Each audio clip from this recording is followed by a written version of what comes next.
That was a weird noise.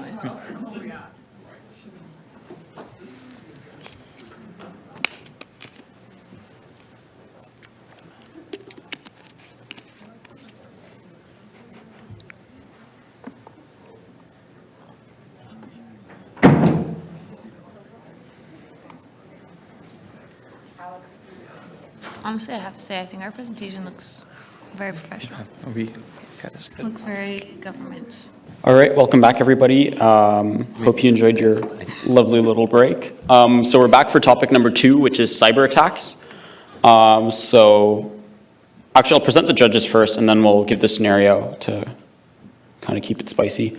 So Nick Dunning is going to be the first judge. So he is the section head for Cyber and Emerging Technologies Policy within the Assistant Deputy Minister of Policy at DND. So the team is a policy unit that's focused on the intersection of cyber technology and strategic issues. Nick has also served in a variety of policy and intelligence operations and training roles within his career. The second judge is Martin Fonten, who started his career at CSE in 1996. He's currently the chief research officer of CSE, responsible for strategic and applied research teams, as well as a pan-organization research coordination. Prior to this role, Martin was the director of the cybersecurity ecosystem development team, finally, we have Lieutenant Colonel Warren Myron, who has spent the past 33 years within the military in various roles. Originally an Army officer, he has served the past 8 years in CANSOF as a strategic advisor to the commander within the CAG, which is the Command's Advisory Group. So, the scenario, to kind of put you all in the mood, it's the following. So a cybercriminal group hosted and supported by Russia has targeted critical health infrastructure with ransomware as a new COVID wave emerges. I think we're on like wave 8, 9, who knows at this point. Disrupting hospital operations as hospitals struggle to grapple with new waves. The cyber attack comes after an increase in tensions between Canada and Russia due to Canadian support for sanctions over the invasion of Ukraine. Canada must decide how to respond and whether to pay the steep ransom demanded and how such cyber attacks can be protected against and dissuaded in the future. So without further ado, I'll leave it up to Matt from Queen's University, Gabriel from Carleton, and Callista from McGill. Okay, the floor is yours. Lovely, thank you, Alex. We'd like to first start by thanking the Department of National Defence and the Canadian Armed Forces, CDSN, Carleton, Alex, and everyone else who made this event possible. We are really quite grateful, and to our judges as well for taking time out of their busy schedules. We're going to begin first by explaining what the scenario is, and we're going to provide a brief overview of the cyber threat landscape, particularly with a focus on factors that enable threat actors. We're then going to present 2 immediate short-term policy solutions, so one is reactionary and one is proactive, and then we're going to move into our long-term policy recommendations, and my colleague Callista will begin with an explanation of the scenario and our short-term reactionary policy. Good morning. This is what we think hackers in Russia look like. Just kidding. As a reminder, the scenario that we have been assigned concerns a cybercriminal group hosted and supported by Russia that has targeted critical health infrastructure with ransomware as a new COVID-19 wave emerges. This attack comes on the heels of Canadian support for sanctions over the invasion of Russia. Our policy recommendations will help decision makers decide how to respond to an attack and whether to pay the ransom. We will also be discussing how to deter future cyber attacks. We have assumed that the cyber attack has occurred on a large municipal health network with specialized treatments and personnel in cities like Toronto, Halifax, Calgary, and others. This is an important issue to discuss because of Canada's growing reliance on digital technologies and its role in our economy. There's been an increase in cyber attacks over the course of the pandemic. The most common cyber attacks are ransomware attacks, which lock access to information technology assets of organizations and disrupt their ability to operate. So the enabling factors of cyber attacks are multiple, there's multiple of them. The first would be that the presence of privacy cryptocurrency has facilitated ransomware attacks. Additionally, the technical knowledge required to carry out cyber attacks has been lowered, thus increasing accessibility and ease of access to malware programs. The pool of global talent has also been trending upwards, leading to more numerous and sophisticated attacks. Finally, state support for third-party cybercriminal organizations allows them to operate in near impunity. So, considering the scenario, ensuring the continuity of service is our top priority. This would come in the form of establishing a field hospital and triage for the affected hospitals as a first step. This would be where CAF resources would come in to help set up mobile sites outside of hospitals for low-risk patients and keep the flow of things moving smoothly. Next would be the prevention of spread. So simultaneously to the establishment of field hospitals, we would also want to see preventing the spread of malware as being an important step. This means that we have to ensure that all infected devices are turned off and we have to disable the network. This will prevent the malware from spreading and causing more damage. Simultaneous to these two, we would also like to send out notifications that once a threat has been identified, we notify other hospitals within the network so that they can take the same steps as us. This is an easy way to kind of get everyone at once. Finally, once the malware has been sequestered, having a 2 or 3 tiered encryption system for networks to separate them and decrease vulnerability would be really beneficial. Another important aspect of our response would be the threat analysis and cyber operations, and this would be more proactive. So the first priority would be to identify the attack origins, actors, and motivations. This would draw on our intelligence services, so CSIS, and would be cooperating with our allies, particularly the Five Eyes. In this case, we know that it is a cybercriminal group operating within Russia with support from the Russian state. But more broadly, it is crucial to gain information on the attackers, as this is important in informing future response. And based on the current scenario, we would recommend the use of cyber capabilities across CAF, CSC, Public Safety Canada, and other cyber-capable departments to disrupt the cyber attack and target the cybercriminal group, disrupting their network and disabling their infrastructure if possible. This is because ransomware attacks often target a victim repeatedly, so we could assume that the health infrastructure, especially during the COVID wave happening at that particular moment, would be vulnerable to another attack. So mitigating that threat would be an absolute priority. We would also collaborate with allies, as I said, on the information front, but also in terms of increasing pressure on Russia. We would be seeking through GAC to build a coalition to denounce Russia's support for this cybercriminal group and potentially search for a statement for NATO, particularly in the circumstances of the Ukraine invasion. Such an attack would be particularly escalatory, so we would be seeking to use this dynamic to build a coalition against this action. We do have to consider ransom payment. It is an unfortunate fact that most cyber attacks end up with the ransom paid, and if the system for the health infrastructure was not restored and the situation was spiraling out of control, unfortunately, a ransom payment would be something that we would have to consider.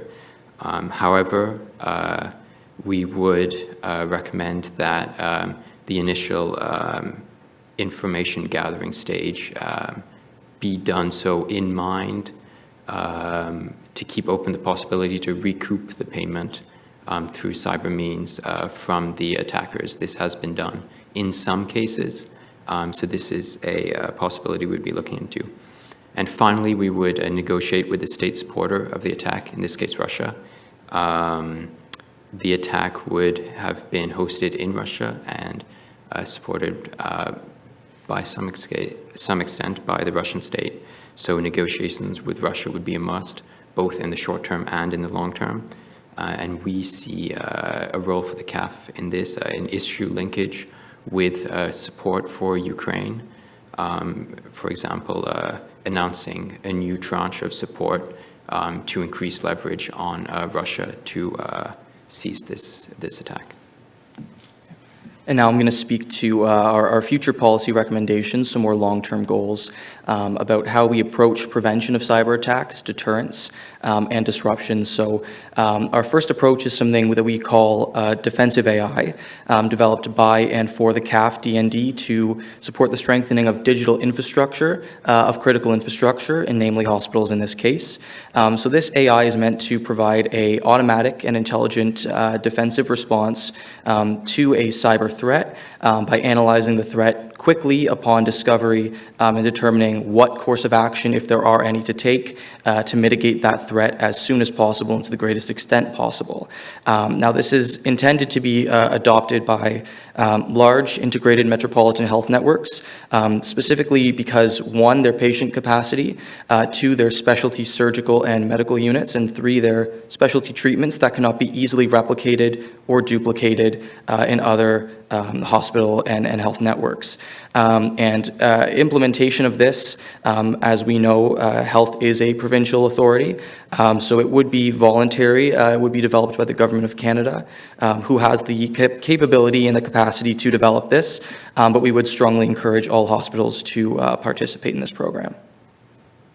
And in a similar vein, we are looking to encourage collaboration with our NATO partners, specifically with the Cyber Center for Defense, NATO Cyber Center, to increase resource sharing, which can include threat data, things like that, to help make us aware of what threats are out there and to make us aware of what our potential responses may be. We will also encourage frequent collaboration through a yearly conference for international stakeholders in NATO to develop mutual understanding, to develop mutual norms, to develop information bases on cyber attacks and how to prevent them and how to disrupt them. And this can also be applied for domestic use. The NATO Cyber Center does offer courses and trainings for domestic use, so we can also have our vulnerable sectors be trained and educated much in the same way the Canadian Centre for Cybersecurity also engages in this kind of stakeholder outreach. Now, we also have another AI-driven idea in a similar vein, but it's distinct in a few important ways. So this is more of a prediction and analysis capability. So this would be used to gather data on cyber attacks to understand who the threat actors are, the origins, how the threat originated, what the threat is, what the malware is, and how these actors are supported, so things like financing, hosting, and cyber infrastructure. And this would be used for an after-action or in-action analysis of the cyber threat, so to identify the threat, to identify possible remedies, to ensure that the threat is not spread or there are not other vulnerabilities that can be easily exploited, and to also increase predictive capacity. So if we understand what the threats are, if we have a database and the AI can allow us to understand how it compares and how it might be similar to other threats, this will allow for better threat forecasting to enable deployment of scarce cyber resources and to allow for more efficient and effective responses with an increased certainty of what the target is. In addition, this can also help to identify patterns of attack and unknown or uncommon vulnerabilities that can then be addressed. Finally, another future recommendation is to reestablish a new memorandum of understanding between line agencies and departments in the Government of Canada who have cyber capabilities and responsibilities. There's been a significant shift in capability and in responsibility in the last couple of years, most notably the movement of the Cyber Operations Center from Public Safety to CSE, amongst other things. So in this way, we can improve connections between agencies and enable a more effective whole-of-government approach to establish a more effective national deterrence posture in the cyber environment. I believe, do we have more time still? No? Lovely.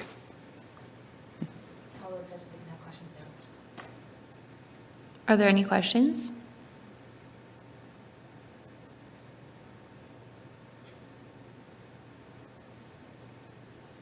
Yeah, go ahead.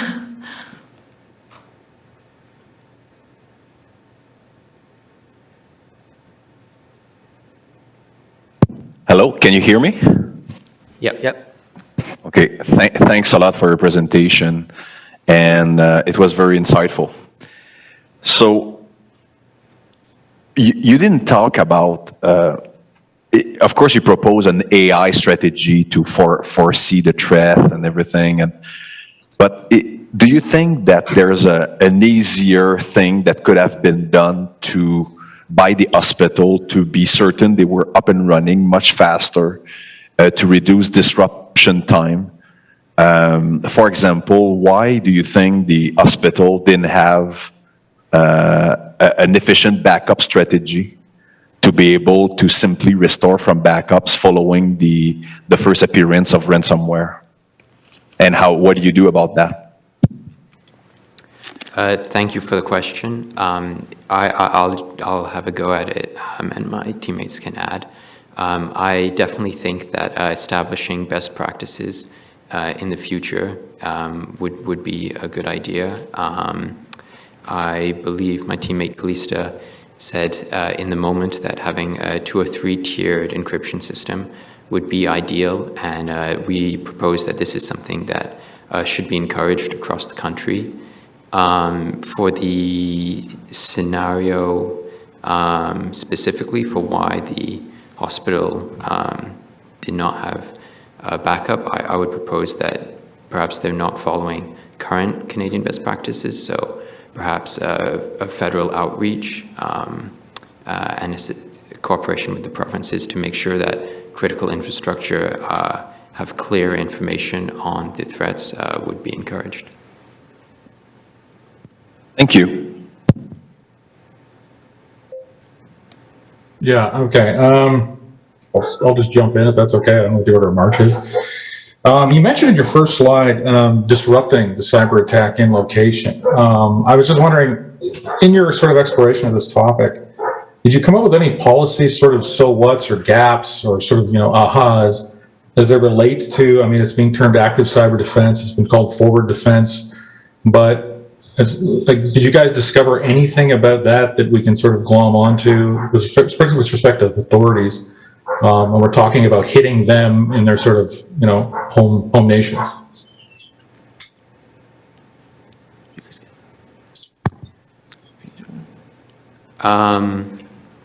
So in terms of disrupting the actors, we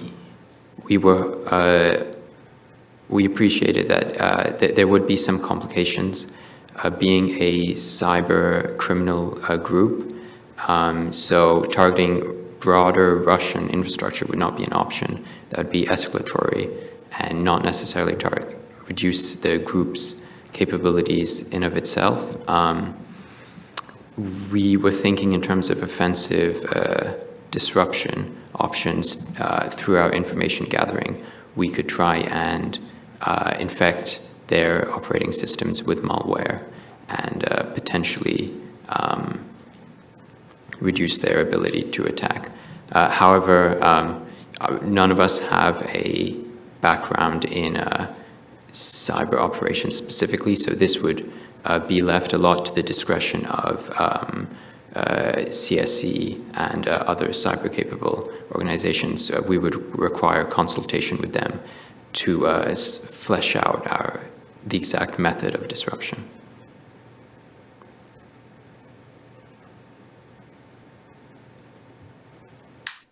I'll jump in now, and I'll first start by saying that my name is Nick. I am not Christina, and I wanted to apologize for being a few minutes late. I had real connection issues to get on, so my apologies for being late. I wanted to thank the team for this great presentation and your thoughtful insights, and I really liked the diverse policy options that you guys put forward. I want to pick up on one and just get a little better understanding of why you're proposing one option, and that was the first option. If I understood it correctly, you were proposing the defensive AI system or tools to be provided to the Canadian Armed Forces for their use in defending Canadian critical infrastructure. I'm just wondering if you guys might be able to unpack that a little bit more as to why the Canadian Armed Forces typically this role would be more of a fit for CSE, whether through the Cyber Center or through CSE itself. But maybe there's another angle that you guys have explored that I'm not understanding. So that one I thought I was hoping to get your clarification on as to why the CAF for this role of protecting critical infrastructure. Thanks so much, and great presentation. Thank you very much, and I'll take a crack at it. So first, I like to say that we were instructed to stay mostly within D&D and CAF capabilities, but we also acknowledge that CSE is a line agency within the defense portfolio who leads these kinds of things, and also to mention that CAF D&D do have a mandate to protect Government of Canada networks from cyber threats. But so we see a role for the CAF in kind of post-disaster recovery, especially if the hospitals are unable to do that themselves, and we've talked about that in our field hospital and triaging policy recommendation. But this AI can be developed along with CAF consultation, but you're absolutely right that it would be CSE and Triple CS that would be leading the development and implementation of this. Is there anything else you guys have to? No. Mm-hmm. Okay.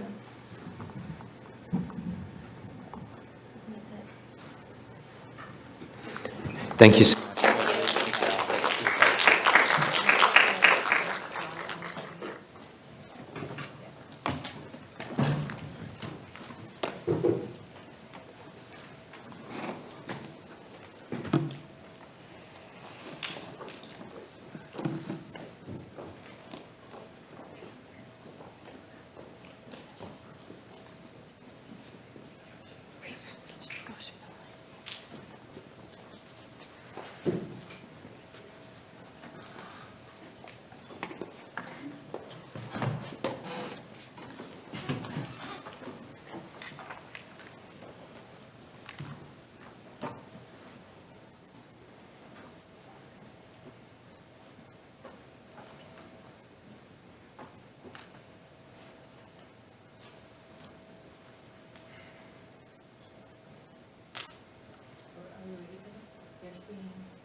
Well, thank you so much for Team 1 for the presentation. Now for the second and final team for cyber attacks.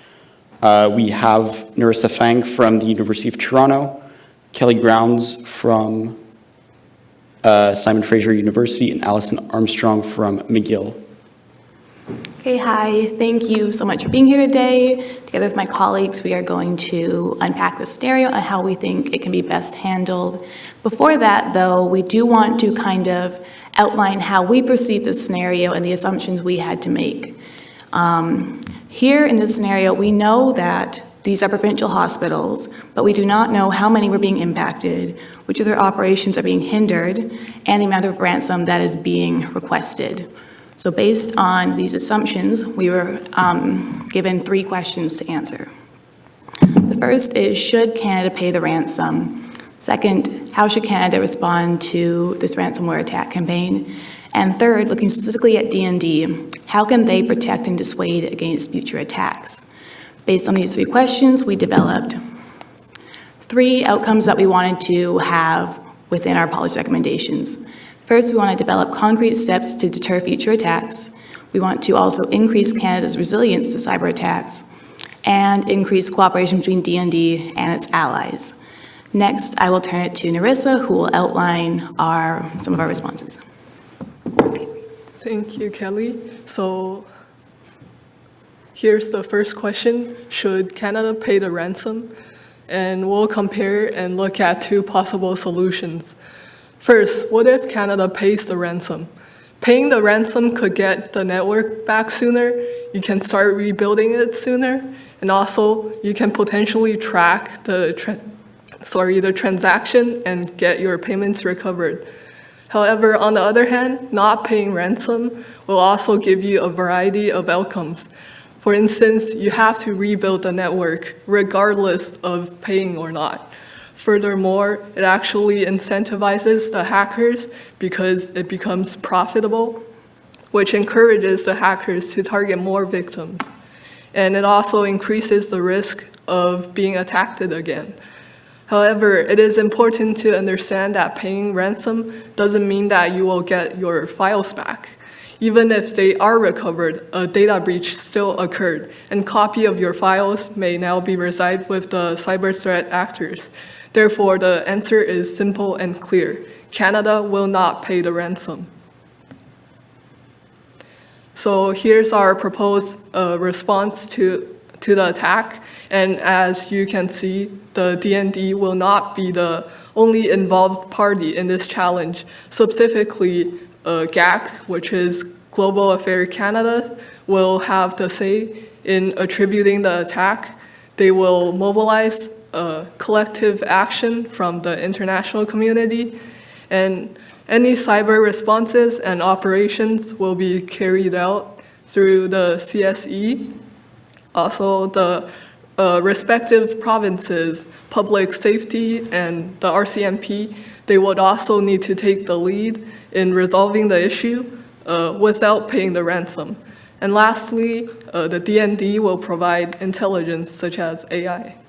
And now I'll turn the presentation to my colleague. Yeah, thank you. So now, how can DND specifically deter and defend against future attacks? So we propose that there's a collaboration between DND's new budget mandates and the IDEAS project to increase targeted innovation specifically for cyber threats. This would utilize our competitive projects program to identify the best and most viable options, which could then be developed further using collaboration between the project creators and DND, get them to an acceptable solution readiness level, which would then be able to get them to the test drive stage, which means that they're getting presented, they're getting tested, you can see them in action, and we get there a lot sooner than we might if this hadn't been a targeted program.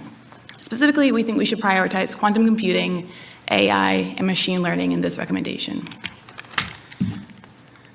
So first, looking at why we recommend quantum computing, there's actually been a previous IDEAS competition called Quantum Leap, but it looked at electromagnetic and gravimetric quantum sensing technologies, so not really a cyber issue. However, quantum computing is not a faraway issue. It is coming, and when it does, it will change how we consider encryption and how we protect our data.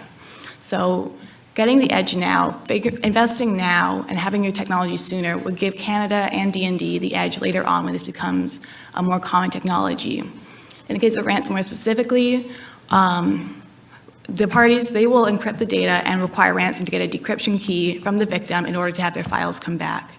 However, quantum computing has the potential to nullify our current encryption, which could then, in turn, get the victim's data back without them being forced to pay a ransom.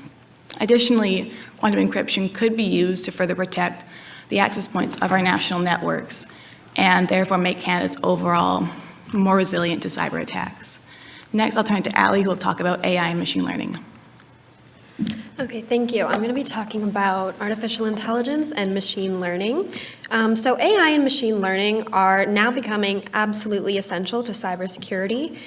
These technologies are capable of analyzing data and tracking a wide variety of cyber threats, including the use of ransomware. The reason artificial intelligence is so important is because the proliferation of cyber threats and malware has exceeded the capabilities of traditional software. Attack methods are constantly evolving. Therefore, to defend against something that is unpredictable, we require intelligence that can grasp all the possibilities and find relationships that human analysts and our traditional security methods are incapable of. And while a ransomware attack is often regarded as an encryption process, solutions are often focused on finding a way to decrypt the files, which is what leads us to contemplating paying the ransom. But Prior to this encryption of data is an actual network intrusion, and artificial intelligence can detect this network intrusion and block it before the encryption even begins. So, and under certain circumstances where AI does not detect the intrusion, it can also stop the encryption process and minimize the damage. Another aspect is that it allows for predictive intelligence, which can curate data on its own. It can sift through articles and news studies on cyber threats. So this can provide us with preventative strategies in the future. So as cyber criminals evolve, as does artificial intelligence. AI-based cybersecurity provides the latest knowledge of global and industry-specific dangers. And with this knowledge, we can prioritize which attacks, when attacks are going to occur, on which systems, and how we can deal with it.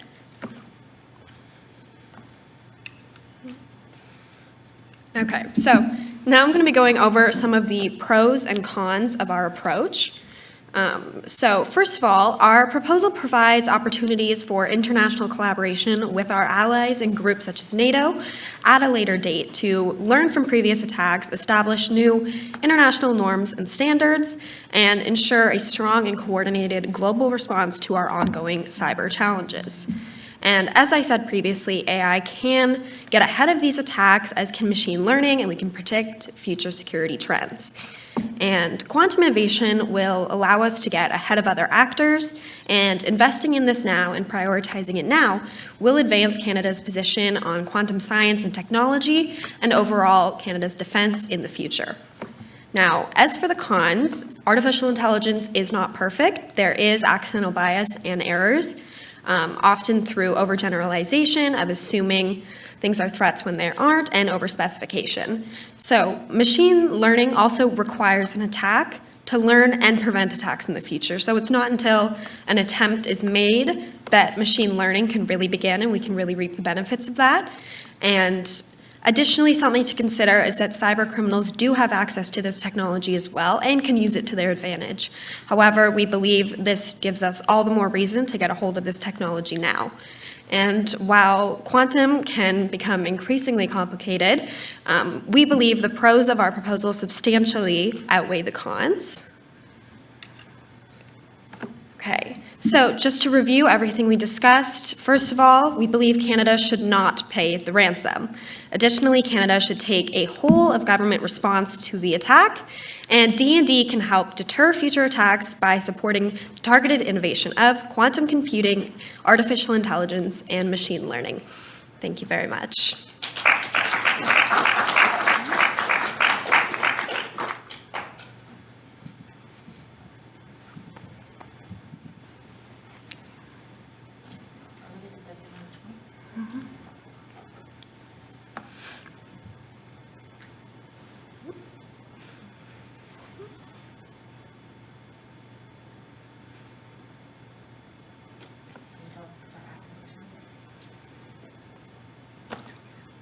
We're ready for your questions whenever you're ready to give them to us. Okay, hello, this is Martin from CSE. Thanks a lot for your presentation. It was really good.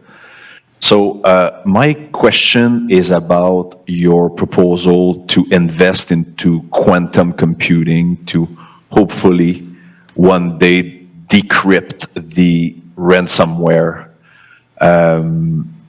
So of course, assuming this is a symmetric key encryption that is used to encrypt during ransomware, in your estimation, when do you think the quantum computing technology will be mature enough to achieve this decryption on an horizon of many years? And please try to estimate plus or minus 5 years. It's a great question. I will take a shot at that. As well, I would point out, I'm not a computer scientist. I'm political science, so this is going to be a very policy-oriented guess.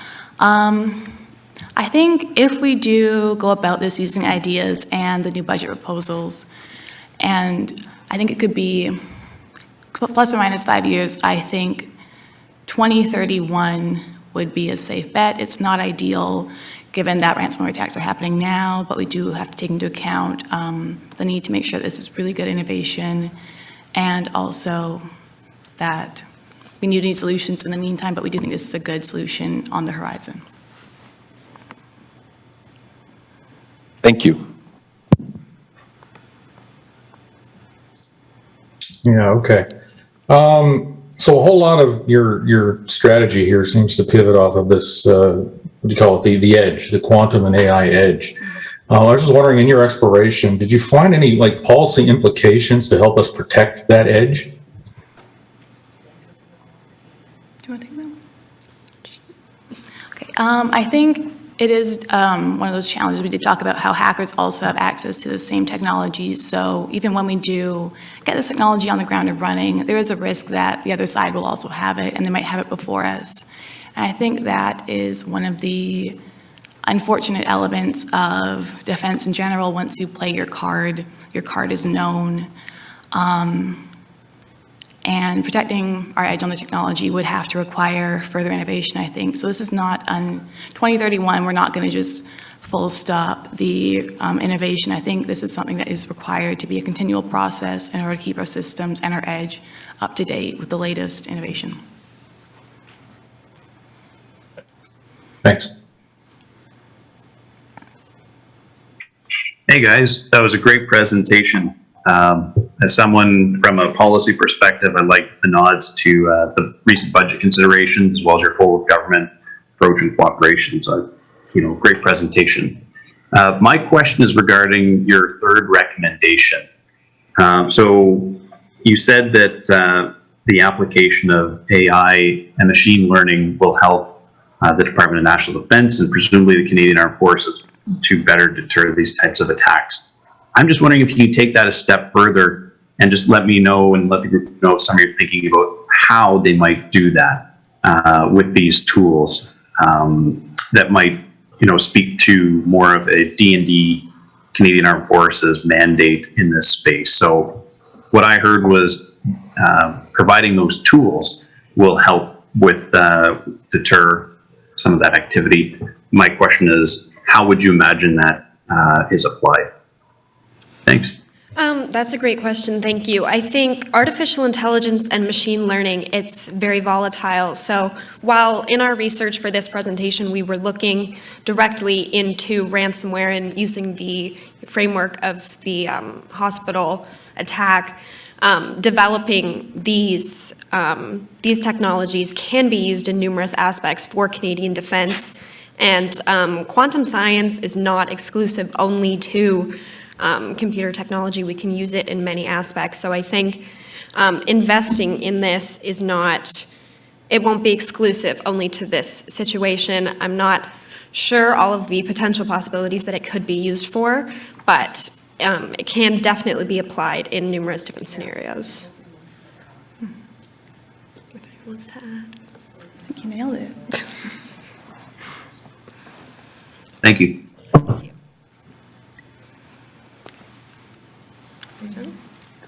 Thank you for your time. Thank you so much.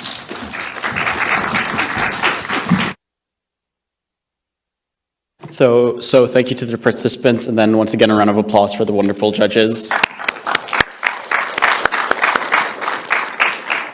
All right, so we'll now be going on an hour-long lunch break. So be back here by 3 for the final topic.